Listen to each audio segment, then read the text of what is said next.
السلام علیکم۔ بسم اللہ الرحمن الرحیم۔ ناظرین، آج کے واقعے میں بی بی فاطمہ زہرا رضی اللہ تعالی عنہا کا ایک بہت ہی دکھ بھرا واقعہ سنانے جا رہی ہوں، لہٰذا آپ سے گزارش ہے اس واقعے کو دھیان سے ضرور سنیں۔ ایک مرتبہ سیدنا حضرت فاطمہ رضی اللہ تعالی عنہا بہت زیادہ بیمار ہو گئیں، تو ان کا حال پوچھنے کے لیے حضور پاک صلی اللہ علیہ وآلہ وسلم ان کے گھر تشریف لائے۔ تو حضور پاک صلی اللہ علیہ وآلہ وسلم نے دروازے کے پاس رک کر پوچھا کہ اے بیٹی، میں اندر آ جاؤں؟ تو سیدنا فاطمہ رضی اللہ تعالی عنہا نے عرض کیا، یا رسول اللہ صلی اللہ علیہ وآلہ وسلم، میرے گھر میں اتنا کپڑا بھی نہیں کہ میں پردہ کر سکوں، یعنی کہ اتنی بھی چادر نہیں کہ وہ پردہ کر سکے۔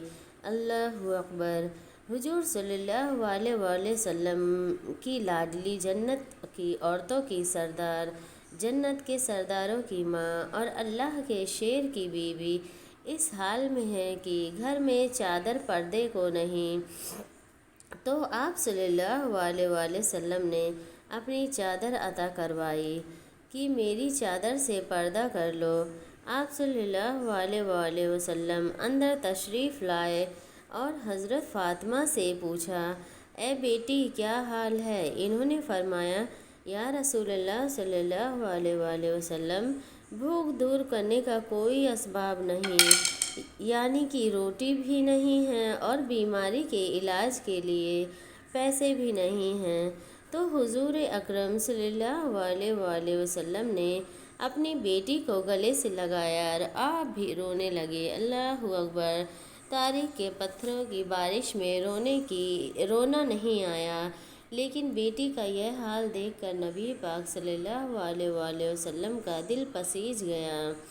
بی بی فاطمہ رضی اللہ تعالی عنہا حضور پاک سے فرماتی ہیں، میں اتنی کمزور ہو گئی ہوں کہ عبادت میں بھی خلل پیدا ہونے لگا ہے، اور میرے شوہر شیر خدا اسلام کی تبلیغ کے لیے دوسرے علاقے میں تشریف لے گئے ہیں۔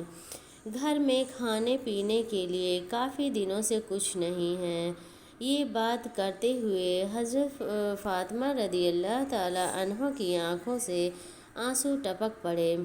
حضور پاک صلی اللہ علیہ وآلہ وسلم نے فرمایا کہ میں مسجد میں بیٹھا ہوا تھا کہ میرے کانوں میں حسن حسین کے رونے کی آوازیں پڑیں۔ میں یہ دریافت کرنے آیا ہوں کہ وہ کیوں رو رہے ہیں۔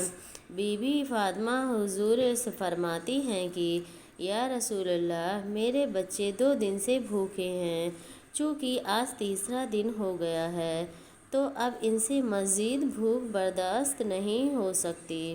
یہ بات سن کر حضور پاک صلی اللہ علیہ وآلہ وسلم نے اپنی بیٹی سے فرمایا، بیٹی، صبر سے کام لو، اللہ تعالیٰ جو بھی کرتا ہے ہماری بہتری کے لیے ہی کرتا ہے۔ حضرت محمد صلی اللہ علیہ وآلہ وسلم نے اپنے دونوں نواسوں کو گود میں اٹھا لیا۔ سیدنا حسین علیہ السلام ابھی چھوٹے تھے۔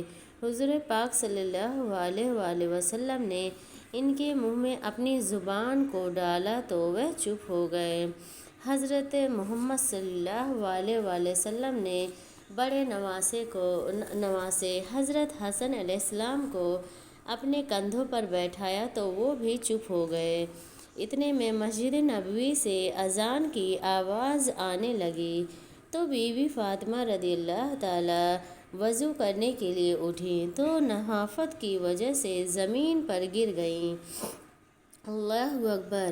وہی شہزادی جس کے لیے حضور صلی اللہ علیہ وآلہ وسلم نے اپنی چادر بچھا دی تھی، جب وہی بیٹی زمین پر گری تو نبی کریم صلی اللہ علیہ وآلہ وسلم کا دل دہل گیا۔ جب اپنی لخت جگر کو زمین سے اٹھا رہے تھے تو دیکھا کہ حضرت سیدنا فاطمہ نے اپنے پیٹ سے 3 پتھر باندھ رکھے ہیں۔ حضور پاک صلی اللہ علیہ وآلہ وسلم نے پوچھا، بیٹی، یہ کیا ماجرا ہے؟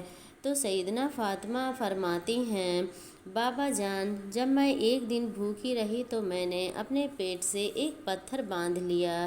اسی طرح دوسرے اور تیسرے دن حضور اکرم صلی اللہ علیہ وآلہ وسلم نیچے زمین پر ایک چادر پر بیٹھ گئے اور بی بی فاطمہ سے فرمایا، اس چادر کا ایک پلو اٹھاؤ۔ جب سیدنا فاطمہ رضی اللہ تعالیٰ عنہا نے چادر ایک طرف سے اٹھائی تو وہاں بہت سے سونے کے سکے تھے۔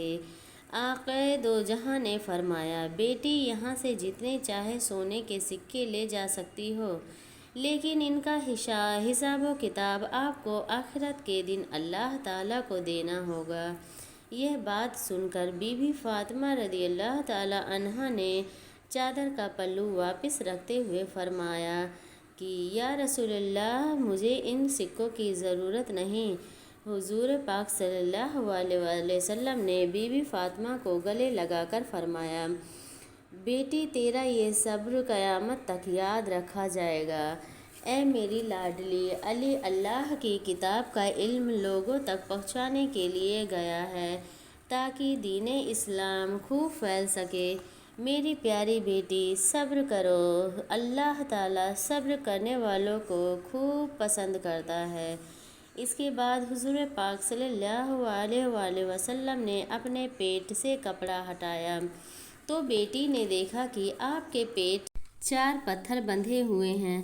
اللہ اکبر! میرے نبی اور ان کی بیٹی کا صبر تو دیکھیں کیسا ہے۔ ناظرین دوستو، یہاں یہ بات قابل ذکر ہے، رسول محترم سرکار دو جہاں صلی اللہ علیہ وآلہ وسلم چاہتے تو دنیا کا مال و دولت ایک اشارے پر حاصل کر سکتے تھے۔ حضور پاک صلی اللہ علیہ وآلہ وسلم کے ایک اشارے پر پہاڑ کو بھی سونے کا کر سکتے تھے۔ آپ نے یہ سب کچھ برداشت کیا تاکہ امت کے لیے مثال قائم کی جا سکے۔ آپ کی امت غربت میں بھی اپنے دین و ایمان کا سودا نہ کر سکے۔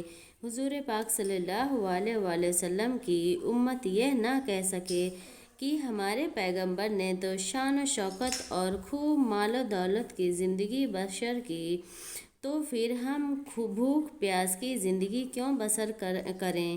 بے شک حضور پاک صلی اللہ علیہ وآلہ وسلم کے ایک اشارے پر سورج واپس مڑ جاتا تھا۔ آپ کی انگلی نے چاند کے 2 ٹکڑے کرے۔ آپ صلی اللہ علیہ وآلہ وسلم کے اشارے پر پتھر بول اٹھتے تھے، لیکن پھر بھی محنت اور مشقت کی زندگی گزاری تاکہ امت کے لیے مثال نمونہ بن جائیں۔ اللہ تعالیٰ سے دعا ہے کہ اللہ تعالیٰ ہم سب کو صبر اور شکر سے زندگی گزارنے کی توفیق عطا فرمائے۔ ہمارے نبی کی زندگی کو دیکھتے ہوئے لقمہ حلال کھانے کی توفیق عطا فرمائے، آمین۔ اللہ ہم سب کی ساری غلطیوں کو معاف فرمائے، آمین ثم آمین۔ ان عظیم ہستیوں کی شان میں اگر مجھ سے کوئی گستاخی ہو گئی ہو تو اللہ پاک اسے معاف فرمائے اور میری کوشش کو اللہ قبول فرمائے۔ السلام علیکم۔